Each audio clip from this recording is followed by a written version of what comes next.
Елбасының жолдауында сыбайлас жемқорлыққа мүлдем төзбеушілікті қалыптастыру, іске асыру тапсырылған. Атырау адалдық алаңы жобалық кеңсесі жыл басынан бастап нақты жұмысын бастаған болатын. Жобаның басты мақсаты тұрмыстық жемқорлықты жою, азаматтарға қолайлы, кедергісіз орта қалыптастыру, көлемді әрі ашық қоғамдық бақылау жүргізу.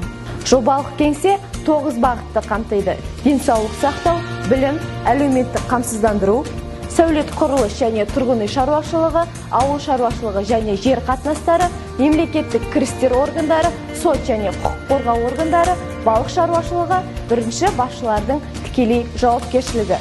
Атырау адалдық алаңы жобалық кеңсесі сіздің өтініміңізді ашық немесе жасырын түрде қабылдайды. Әлеуметтік желілерде WhatsApp, Telegram, Instagram, Facebook және электронды почта.